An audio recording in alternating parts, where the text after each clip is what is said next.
Hello students, I am Manoj Singh welcoming you on Cafe Study Point on behalf of Cafe Inter College. In this video, we will study to make synthesis by using infinitive. Let's start. By using infinitive. What is infinitive? Definition is given here. It is formed of using to. It is formed of by using to. Before first form of the verb. To before first form of the verb and it works verbal noun and it works verbal noun. फिर से देखेंगे it is formed of using to before first form of the verb and it works of a verbal noun. यह मुख्य क्रिया की पहली अवस्था के पहले टू जोड़ने से बनता है और किसी वाक्य में वर्बल नाउन का कार्य करता है अर्थात अंशतः वर्ब और अंशतः संज्ञा का. Example I want to help you. I want to help you. मैं तुम्हारी सहायता करना चाहता हूं. इसमें टू हेल्प क्या है? इन्फिनिटिव.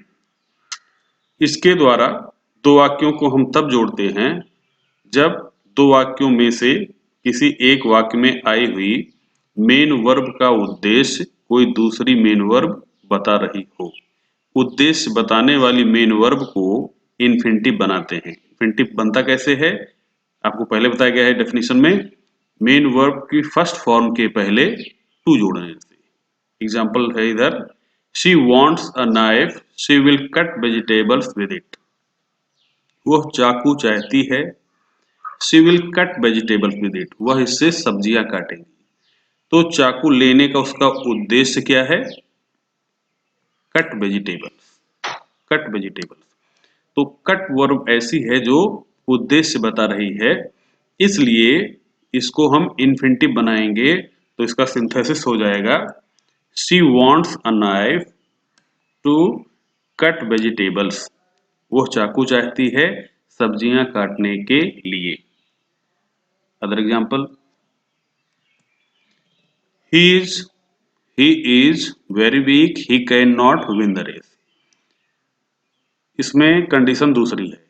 यहां पर ध्यान क्या देना है कि यदि एक वाक्य में वेरी का प्रयोग हो और दूसरे वाक्य में कैन नॉट या कुड नॉट का प्रयोग हो तो इन्फिनिटिव बनाते समय वेरी के स्थान पर एडवर्ब टू का प्रयोग करते हैं और कैन नॉट के स्थान पर या कुड नॉट के स्थान पर इन्फिनिटिव टू का.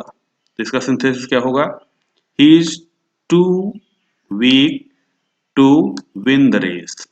ध्यान क्या देना है कि वेरी के स्थान पे हम टू का प्रयोग करेंगे, कैन नॉट या कुड नॉट के स्थान पर इन्फिनिटिव टू का.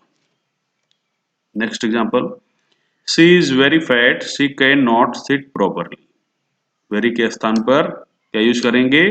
Adverb too. और कैन नॉट के स्थान पे क्या यूज करेंगे? Infinitive to. तो इसका सिंथेसिस क्या होगा? She is too fat to sit properly. Next example he has 4 sons he wants to educate them. उसके 4 बच्चे हैं वह उन्हें शिक्षित करना चाहता है. तो उसका उद्देश्य क्या है? To educate. यहां पर क्या है? इन्फिनिटिव ऑलरेडी दिया गया है तो हमें टू जोड़ने की अलग से आवश्यकता नहीं है. इसका सिंथेसिस क्या होगा? he has 4 sons to educate. Next example he went to Agra. वो आगरा गया. क्यों? To he wanted to see the Taj. क्यों गया? ताजमहल देखने. इसका उद्देश्य क्या है? To C. सिंथेसिस क्या होगा? he went to Agra to see the Taj. Next example she wanted to educate her son she sent him to Delhi. वो अपने बच्चे को शिक्षित करना चाहती थी, उसने उसे दिल्ली भेजा। तो उसका उद्देश्य क्या है?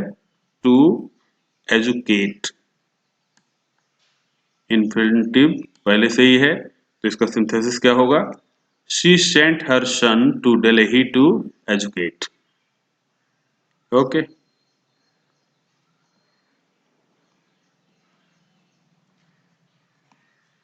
हरी कीप्स सम डॉग्स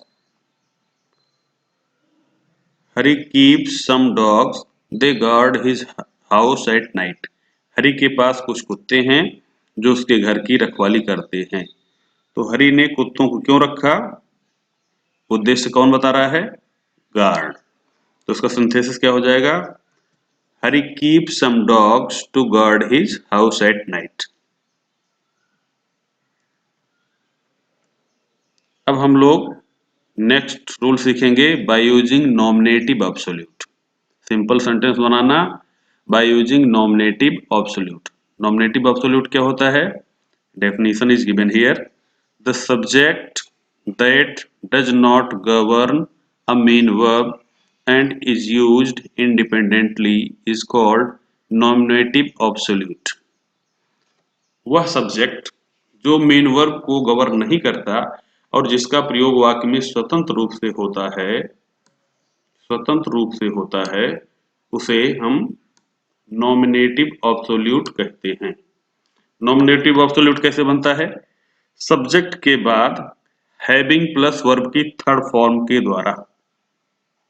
नॉमिनेटिव कैसे बनता है? सब्जेक्ट के बाद हैविंग प्लस वर्ब की थर्ड फॉर्म के द्वारा। एक कंडीशन।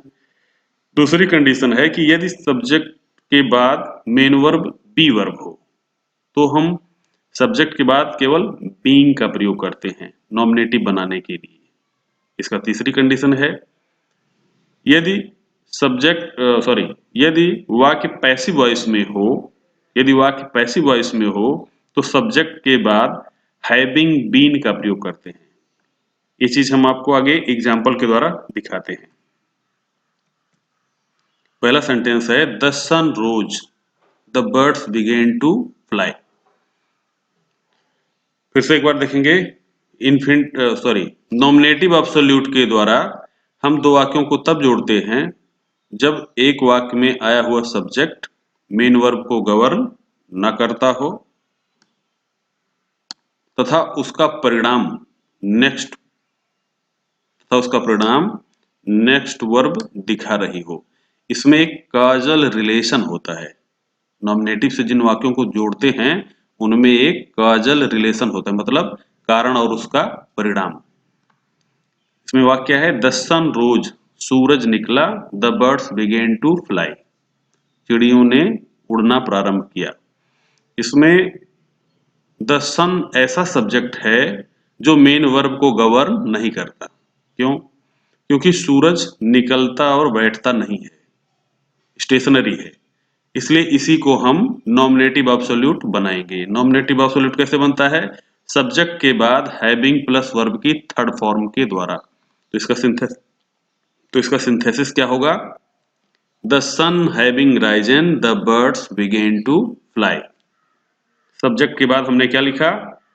हैविंग प्लस वर्ब की थर्ड फॉर्म। सब्जेक्ट के बाद हैविंग प्लस वर्ब की थर्ड फॉर्म के द्वारा हम नॉमिनेटिव बनाते हैं। अगला example the bell rang the school was closed. घंटी लगी, स्कूल बंद हो गया। तो इसका सिंथेसिस क्या होगा? वेल के बाद हैविंग प्लस वर्ब की थर्ड फॉर्म। सिंथेसिस होगा द बेल हैविंग रंग the school was closed. Clear? Okay. Next example the post was vacant I offered my services. The post was vacant I offered my services. यहां पर subject के बाद main verb क्या है? Be verb. जब subject के बाद मेन वर्ब बी वर्ब होता है, हमने आपको पहले बताया, तो वहां पर हम किसका प्रयोग करेंगे? बीइंग का। तो इसका सिंथेसिस होगा the post being vacant I offered my services.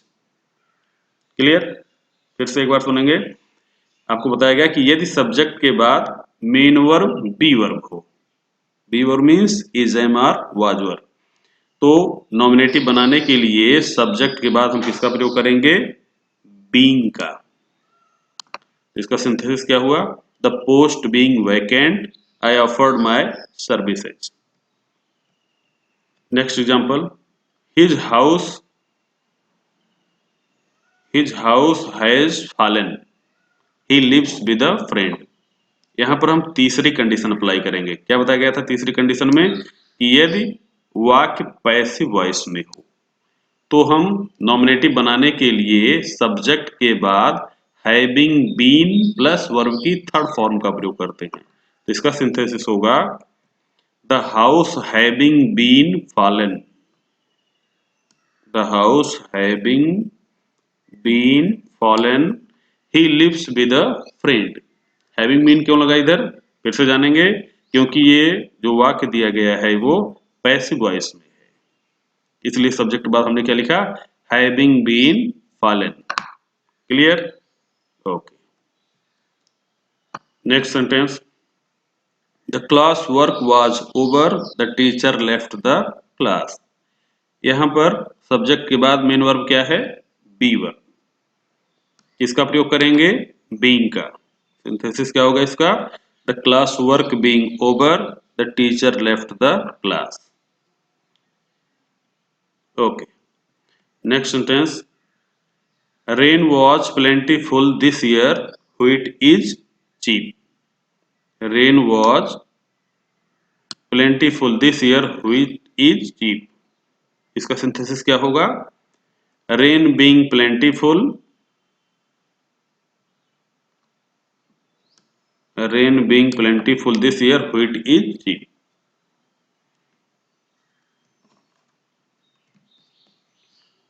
Okay, thanks for watching this video. Take care and keep watching.